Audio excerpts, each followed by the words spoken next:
गर्भ उपनिषद बताता है कि इस समय जीव ईश्वर से गहरी प्रार्थना करता है।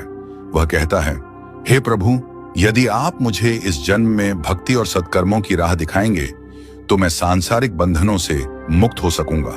गर्भ में जीव को जो कष्ट महसूस होते हैं, सीमित स्थान, अंधकार, असहाय स्थिति, वे उसे आत्मचिंतन की ओर प्रेरित करते हैं।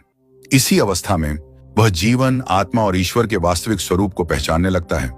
यह गर्भ का काल आत्मा के लिए एक तरह का आध्यात्मिक जागरण होता है। परंतु जन्म के बाद यह स्मृति और चेतना क्यों भूल जाती है? इसका उत्तर उपनिषद अगले चरणों में देता है, जहां माया और जन्म की प्रक्रिया इस स्मृति को ढक देती है।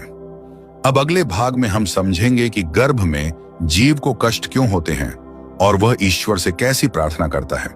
गर्भ उपनिषद के अनुसार गर्भ की अवस्था जीव के लिए अत्यंत कठिन और कष्टदायक मानी जाती है। एक संकुचित, अंधकारपूर्ण और सीमित स्थान में बंधा हुआ जीव पूर्ण रूप से स्वतंत्र नहीं होता। उसका शरीर नरम, संवेदनशील और विकासशील होता है, इसलिए उसे हर हलचल का प्रभाव महसूस होता है। माता के आहार, भावनाओं और स्वास्थ्य का सीधा असर शिशु की स्थिति पर पड़ता है।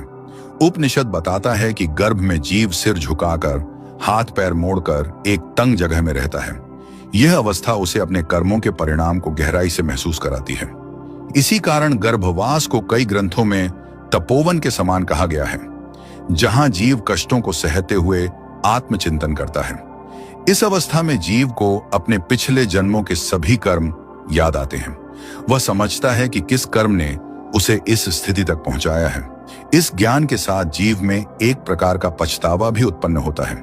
वह जीवन की अस्थिरता, जन्म और मृत्यु के चक्र और संसार के दुखों को पहचानने लगता है। इसी समय जीव ईश्वर की ओर मुड़ता है। गर्भ उपनिषद कहता है कि जीव प्रार्थना करता है, हे प्रभु, यदि आप मुझे इस गर्भ से सुरक्षित बाहर निकालेंगे, यदि आप मुझे जीवन का अवसर देंगे, तो मैं आपका स्मरण करूंगा। मैं धर्म, सत्य और भक्ति के मार्ग पर चलूंगा। मैं अपने पुराने कर्मों को दोहराने की भूल नहीं करूंगा। यह प्रार्थना जीव की सबसे सच्ची और पवित्र प्रार्थनाओं में से एक मानी जाती है, क्योंकि वह अपने अस्तित्व के सत्य को समझ चुका होता है।